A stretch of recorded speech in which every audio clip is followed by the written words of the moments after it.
Well, folks, this is a first for me. A little baby mutton. He's huge. Look at him.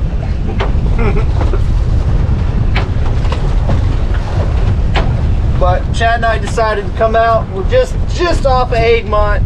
It's rougher than I expected it to be with this northeast wind. But the tide and the wind are going against each other, so that's good for the trolling motors aspect of things. But we've caught some snapper, caught that mutton snapper. So we're just out braving the conditions a little bit, but the bite should be pretty good.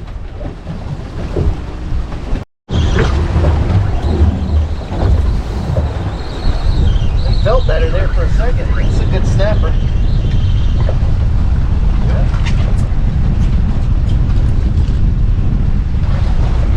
Not bad. A lot of fish always want to puke on you. I don't understand that. My wife said when she did my laundry last week, what did you get on the front of your shirt? I'm like, I don't know, but I would be willing to bet it.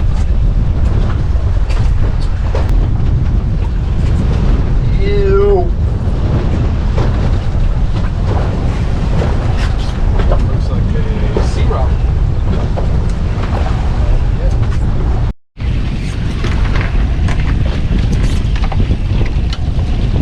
Like another snapper. Another snapper. Yep. Was. You lost it? Yep, as soon as I went to lift it. As soon as I lifted him. That's a snapper? I was going to say, that can't be a snapper.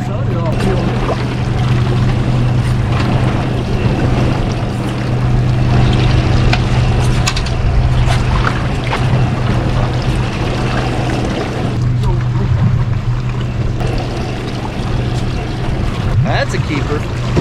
That's a nice one. Good job, Chad. We bounced around quite a bit this morning, simply. It's afternoon now, but that wind was whipping it good. It was more than 10 to 15. It was like 20. But it finally started laying down a little bit. And we're getting into it. This tide was flying this morning. It was moving a lot faster than I thought it was going to be. Come on, Chad! Don't let him get you. Why ain't you talking? Quit talking. Yeah. There's a reason for that. There's another keeper, I think. Close to it. Yep. That's mine, I think. Circle hooker. What, I caught him on? No. Oh. No, that looks like my knocker rig.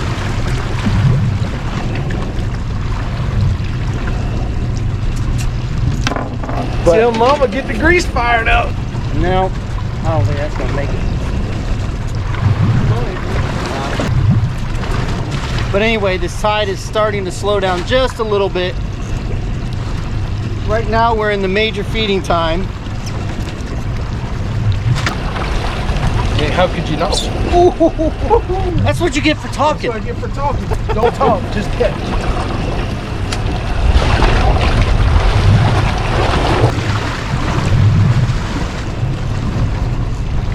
Chad's using a 1 1/4 huggy and I'm using a ball jig right now. Just to get it down there because it's still moving just enough. Come on, man. They're coming up and eating it. They just ain't eating. They're hitting them. When we first got here, I didn't get quite set up on the spot. It's a small ledge. And I told Chad I need to get us, so I moved us with the jog on the Rodan trolling motor. I moved this over like 35 feet. And as soon as we got there, bam, Chad got one on. So it's very critical that you get set up on that spot right. That was ugly.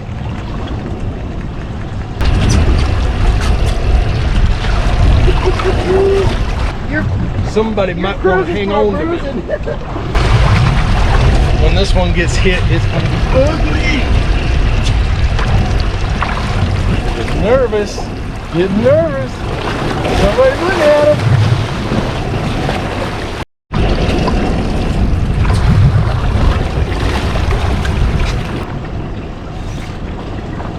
You got hit on the... Ooh! They ate it? Yeah, they ate it. Ooh, there's a fact. You need a net? Huh? I got it. Yeah, buddy. That was on that big bait. Nice. Whoa. Take that ice bath. Blue ice on. It's very big over you. Might be a snapper. I'm thinking it is. It is, I think. Yep. There you go. Yep. What'd you get him on? Pinner. Smaller pinner. Not, I say smaller. Same ones we've been using, but not the great big giants.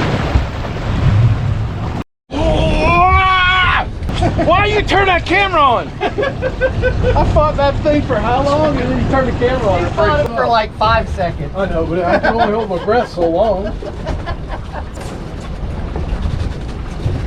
Telling you folks, that major feeding time, either a major or minor, those big fish like to come out and play. Happens all the time. Especially if we're in an area and we're catching smaller fish and that major or that minor starts, it will actually push those smaller fish out, and those big, well, the big fish will come in and push those smaller fish out.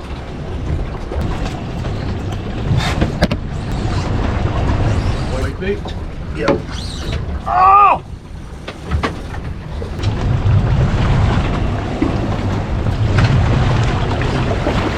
Got to quit breaking off. They're going to shut the bite off, Todd.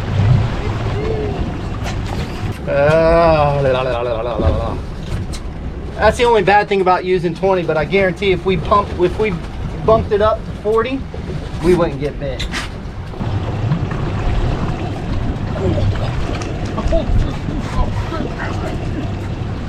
Really? Oh, white bait, a big one.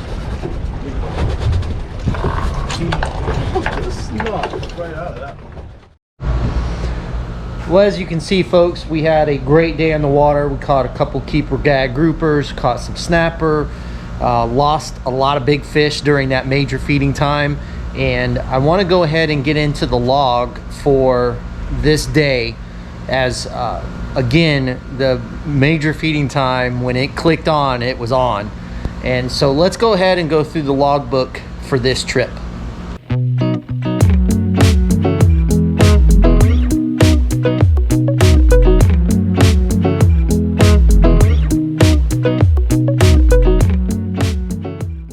All right, folks, as you can see, we had an incoming tide till just after noon, but it actually went a lot longer than it typically does. We had a wind that was actually kind of going against it, but it's been running late the last couple times we've been out. So we had an incoming tide, and then as the tide started to slow up, we started hitting that major feeding time from 11:56 to 1:56 p.m. And during that time, it was on fire. As you can see, we were catching nice gags, we were losing fish, everything was just in line and going really well. The barometric pressure was actually, I think, starting to lower at this time. And so that was helping out the bite, but the bite pretty much all day was really good, but that major feeding time was absolutely awesome. The wind, it was pretty windy that day. We made the best of it, and it worked out well. Like I said, we caught a lot of fish, but it was windy. The first part of the day was actually very windy, and then it calmed down a little bit.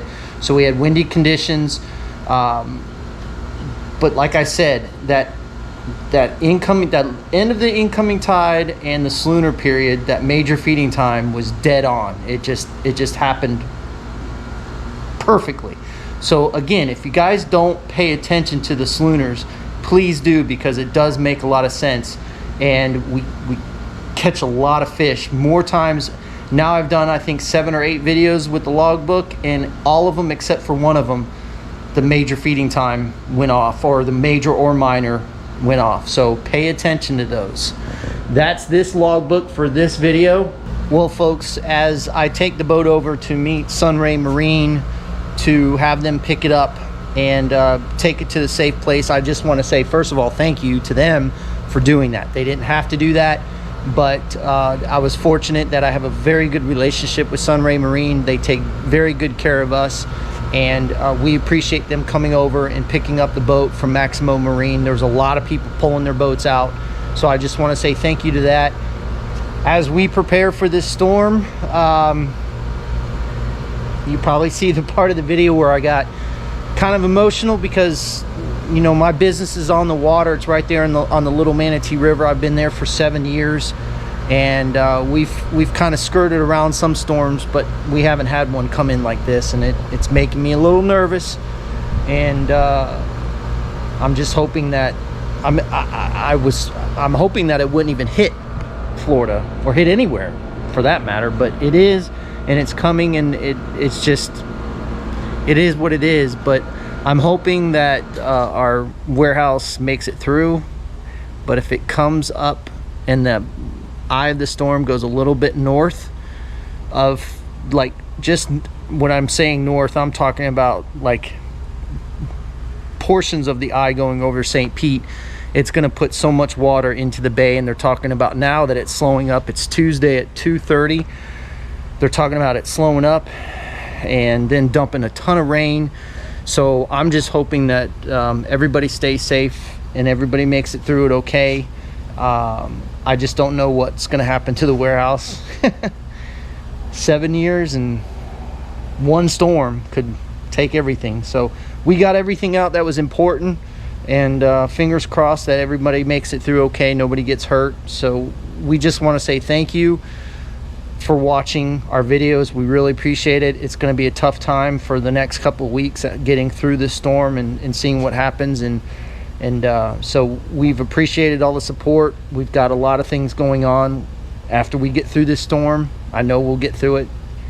So anyway, we just want to say thank you again. Thanks for watching our videos. Fish more, catch more, and we'll see you on the flip side.